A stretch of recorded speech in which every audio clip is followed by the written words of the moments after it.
నేనాయన ఆట పట్టించడం కాదక్కా, ఆయనే నిన్ను ఆట పట్టిస్తున్నారు. అయ్యో, మీరలా అర్థం చేసుకున్నారా? శ్రీవల్లిని ఆట పట్టించడం నా ఉద్దేశం కాదు. పాపం, తనది మంచి మనసు. ఆ మనసు ఇబ్బంది పడకూడదని నాకు తెలుసు. అందుకే చెయ్యి పట్టుకుని తన మనసులో ఏమనుకుంటుందో తెలుసుకోవాలనుకుంటున్నాను. మా అక్క చెయ్యి పట్టుకోవాలంటే ఆ దేవుడు ముందే రాసిపెట్టుండాలి. దేవుడి దాకా ఎందుకులేండి, ఆరోగ్యం బాగోలేకపోతే నేనే చెయ్యి పట్టుకుని నాడి చూస్తాను. జబ్బు నయం కాకపోతే మందులు కూడా ఇస్తాను. ఓహో, మీరలా వచ్చారా? లేదండి, నేను స్కూటీ మీదే వచ్చాను. మీరు భలే మాట్లాడతారండి. త్రిశూలానికి గాజులు వేయండి, ఫ్రీగా టిఫిన్ చేయొచ్చు. త్రిశూలానికి గాజులు వేస్తే పడచ్చు, పడకపోవచ్చు. పొరపాటుని కింద పడితే పగిలిపోతాయండి. దానికంటే మీ చేతికే తొడిగితే మీరు మరింత అందంగా కనపడతారండి. అంటే ఏంటి మీ ఉద్దేశం? ఇప్పుడు మా అక్క అందంగా లేదనా? మీరు మళ్ళీ నన్ను అపార్థం చేసుకుంటున్నారు. మామూలుగా శ్రీవల్లి అందంగా ఉంటుంది. ఈ గాజులు తన చేతికి వేస్తే అద్భుతంగా ఉంటుందని చెప్తున్నాను. ఓహో, ఇంకా అందంగా కనిపించాలంటే ఏమేం చెయ్యాలో చెప్పండి డాక్టర్ గారు. శ్రీవల్లి నవ్వితే కూడా చాలా అందంగా ఉంటుంది. కానీ ఎందుకండి మీరు ఎక్కువగా నవ్వరు? జోకులేసేవాళ్ళు లేక. ఇదిగోండి, మీరు కౌంటర్లు వేస్తే నేను కన్ఫ్యూజ్ అయిపోతాను. ఫోన్ వచ్చింది, ముందు వెళ్ళి మాట్లాడండి. 1 మినిట్ అండి. హలో, చెప్పండి. అక్క, డాక్టర్గా వైద్యం ఎలా చేస్తాడో గాని నీకోసం చిన్న సైజు యుద్ధమే చేసేలా ఉన్నాడు. ఏయ్, ఎందుకే అలా మాట్లాడతావు? నువ్వసలే లేగదొడు పిల్లలా ముద్దు ముద్దుగా ఉంటావు కదా. నిన్ను చూస్తే అలా వెన్న పూసలా కరిగిపోతున్నాడేమో అనిపిస్తుంది. సర్లే, వెళ్ళి పని చూసుకో.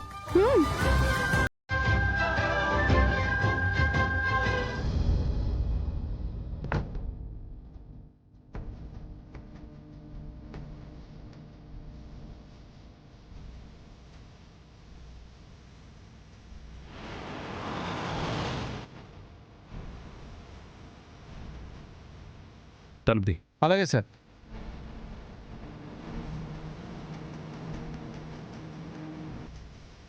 అమ్మో, జైలు ఇంత పెద్దగా ఉంటుందా అన్నయ్య? జైలు ఎంత పెద్దగా ఉన్నా ఇందులో శిక్ష అనుభవిస్తున్న వాళ్ళ ప్రపంచం చాలా చిన్నగా ఉంటుందమ్మా. ఇక్కడి నుంచి బయటికి వెళ్ళలేరు. వాళ్ళ కోసం ఎదురు చూస్తున్న బంధువులు బయటున్నా సరే ఎప్పుడెప్పుడు వాళ్ళ గడువు పూర్తయిపోతుందని ఎదురు చూస్తూ ఉంటారు. పాపం కదా అన్నయ్య.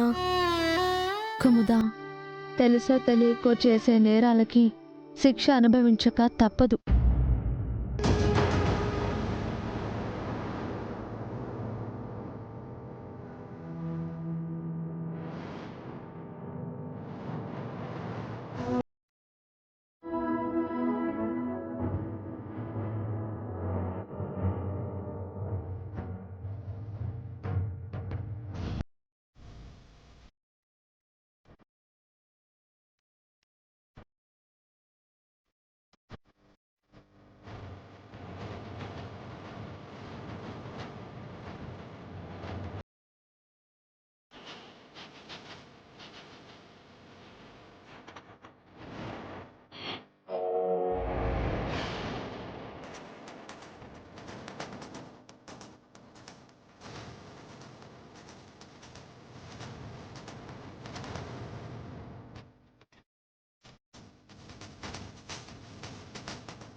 సావిత్రత్త ఇక్కడుందంటే మరి వీళ్ళంతా ఎక్కడున్నట్టు?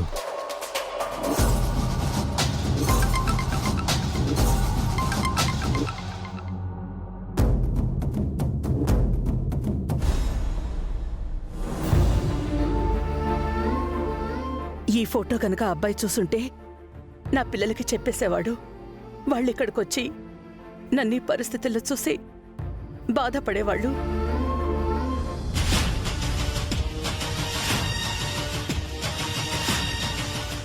హలో నానా, చేరుకున్నావా అబ్బోడా? ఇప్పుడే కోటగిరి జైలుకి వచ్చాను నాన్న. గంగ వాళ్ళు చూడకముందే నేను సావిత్రత్తను చూశాను.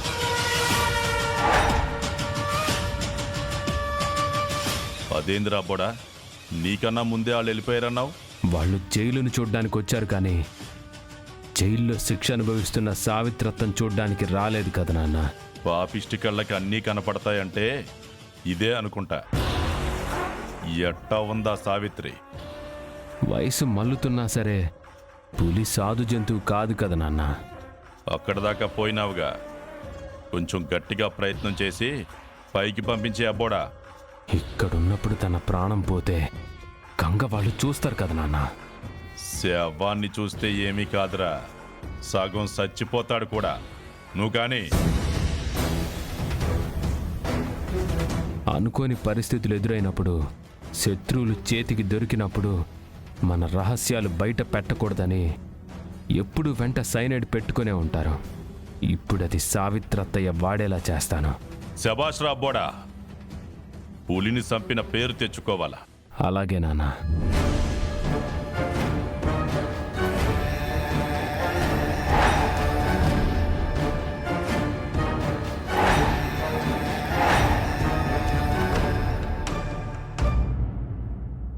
ఎక్స్కర్షన్ బాగానే నడుస్తుందనుకుంటా. తమరు కూడా వచ్చారా బ్రదర్?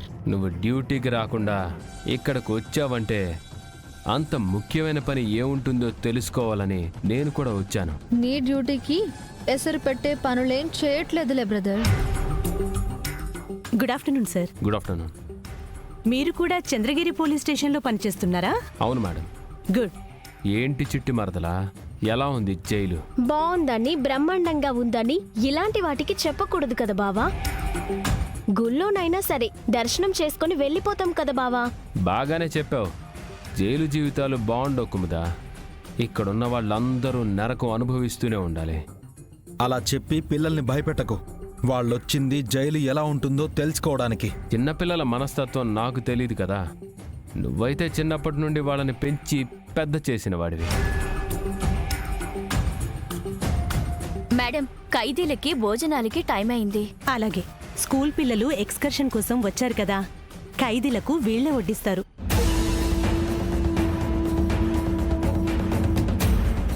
చిన్న పిల్లలు సంతోషంగా ఫీల్ అవుతారు కూడా. అలాగే మేడం, తోటలో పనిచేస్తున్న వాళ్ళని పిలుచుకుని వస్తాను.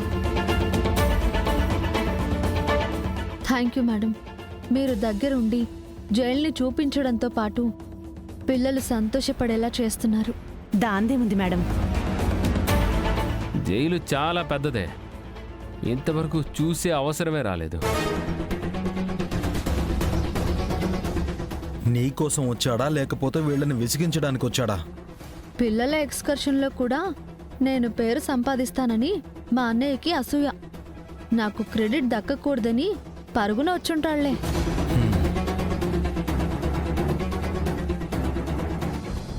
భోజనానికి టైం అయింది, అందరూ రండి.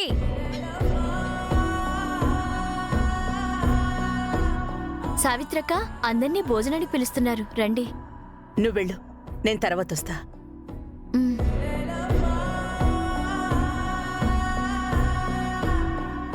చంద్రగిరి నుంచి వచ్చిన వాళ్ళు ఎవరైనా నన్ను గుర్తుపడితే నా పిల్లలకి చెప్పేస్తారని నేను భోజనానికి రావట్లేదు.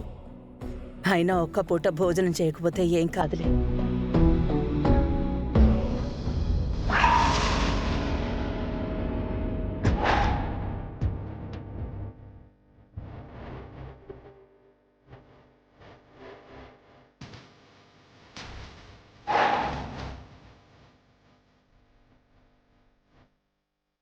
ఈ సైనైడ్ని సావిత్రత్త తినే భోజనంలో కలిపితే నేళ్లగా జైల్లో మగ్గిన అత్తయ్య జైల్లోనే ప్రాణాలు వదిలేస్తుంది.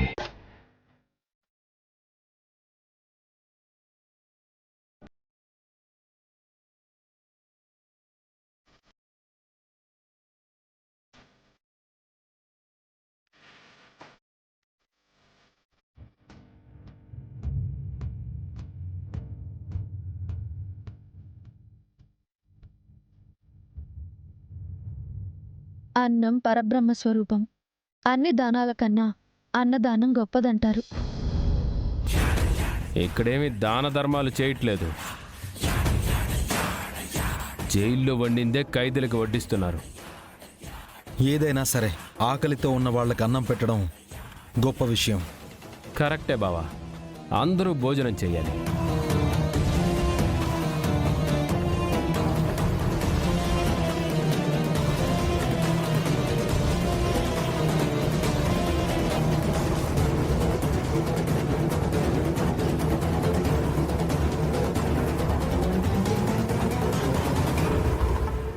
నువ్వు కూడా ఇక్కడే భోజనం చేస్తావా ఏంటి బావా? నేను తినడానికి కాదు కుముదా, ఖైదీలకు ఇవ్వాలి కదా.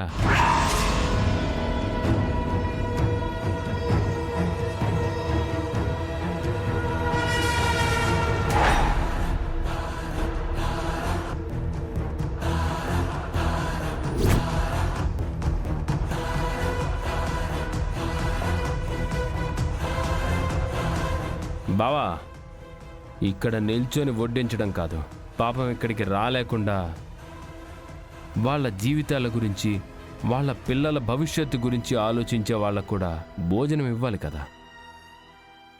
నువ్విచ్చే.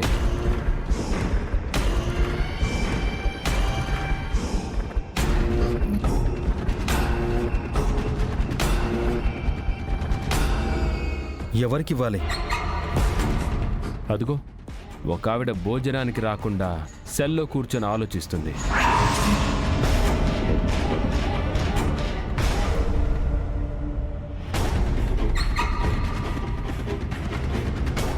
వెళ్ళి ఆవిడ పక్కనే పెట్టేసేయ్, ఆవిడే తింటుంది. వెళ్ళు బావా.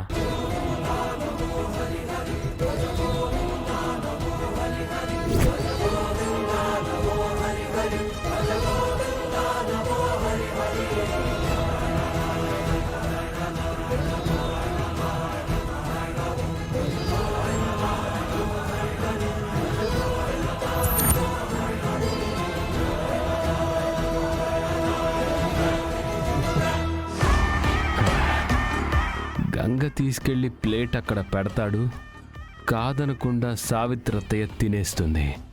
చచ్చిపోయినా 10 రోజులకి పిండం పెట్టే కొడుకు చావక ముందే పెడుతున్నాడు పిండం.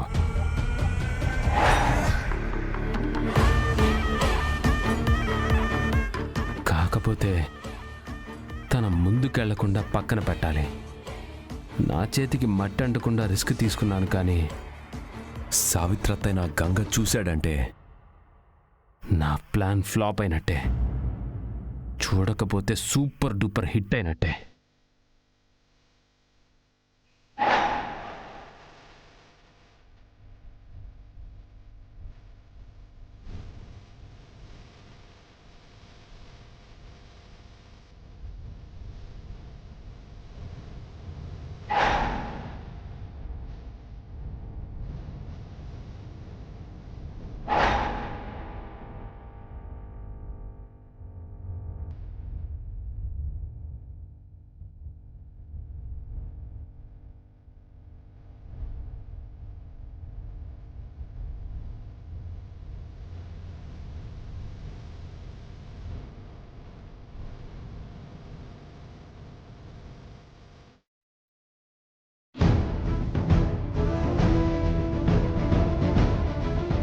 అమ్మా,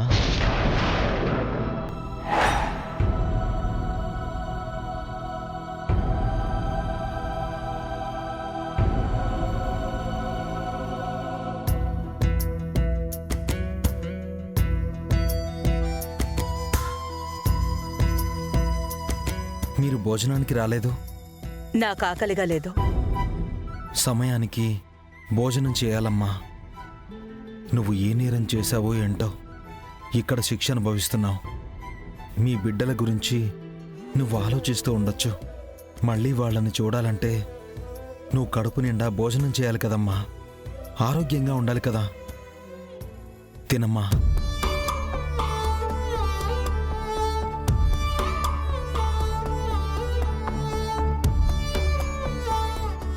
నా కొడుకు కూడా ఇలాగే అడిగేవాడు. ఒంట్లో నలతగా ఉన్నప్పుడు నా కొడుకు ఇలాగే ప్రేమగా భోజనం తీసుకొచ్చి పెట్టేవాడు.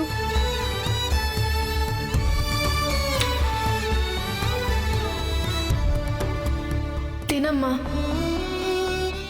తినమ్మా.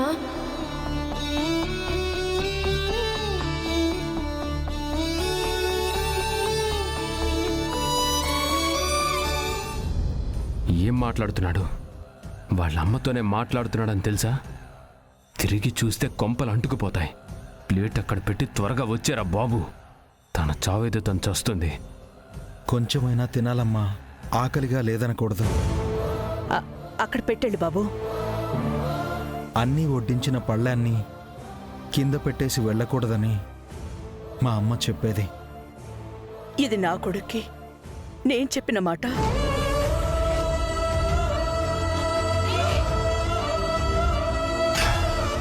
నా వెనకున్నది నా కొడుకు గంగనా?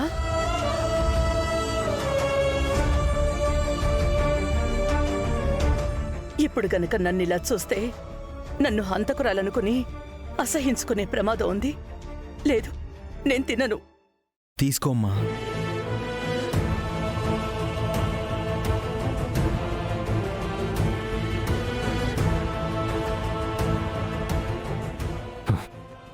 అక్కడ పెట్టేసి రమ్మంటే ఏం చేస్తున్నాడు వీడు? ఆవిడ తింటుందా తినట్లేదా? నాకు టెన్షన్ పెరిగిపోతుంది. సావిత్రత్తయ్య ఆ పాయిజన్ ఫుడ్ తిని చావటమేమో కానీ టెన్షన్తో నేను చచ్చేలా ఉన్నాను.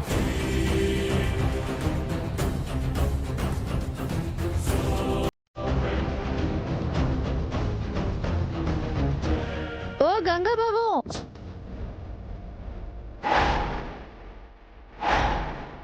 త్వరగా రండి.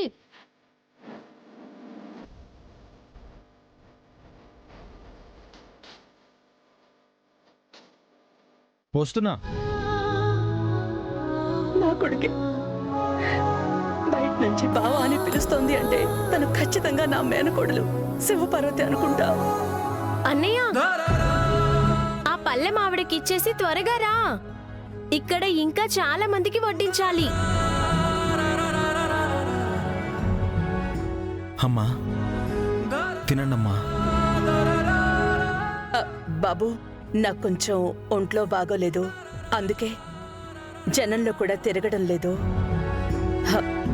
నా శ్వాస ఎవరికి తగలకూడదని కొంగు అడ్డం పెట్టుకున్నాను. పర్లేదమ్మా, ఈరోజు మీకు అన్నం పెట్టే వెళ్తాను.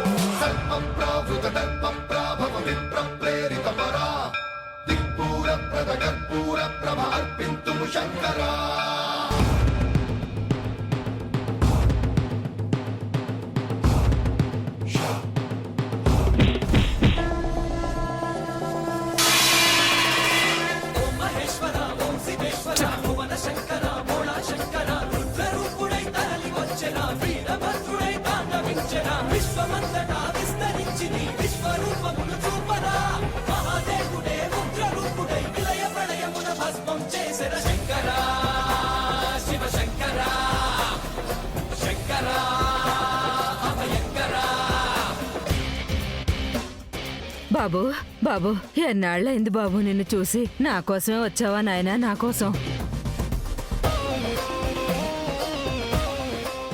ఈ అమ్మ కోసం వచ్చావా గంగా? గంగా గంగా, ఏ నాన్నా, ఎన్నాళ్ళైంది బాబు నిన్ను చూసి నాన్నా? పేరు పెట్టి పిలుస్తున్నారు, ఎవరమ్మా మీరు?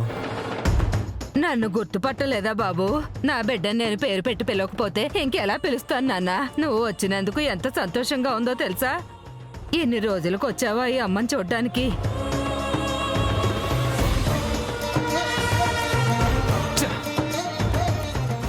దెవత్తో కాని ప్లాన్ చెడగొట్టింది. సైనైడ్ కలిపిన అన్నం అంతా నేలపాలైంది. బావా, బాబు, బాబు గంగా, నేను మీ అమ్మన్రా. ఏమైంది బావా? నాన్న గంగా, నా కొడుకు నన్ను గుర్తుపట్టడం లేదమ్మా. అసహ్యించుకుంటున్నాడమ్మా. నేను తప్పు చేశానని నన్ను అసహ్యించుకుంటున్నాడమ్మా. అమ్మా, మీరైనా చెప్పండమ్మా, కొంచెం మీరైనా చెప్పండమ్మా. బాబు గంగా, నేను మీ అమ్మన్రా.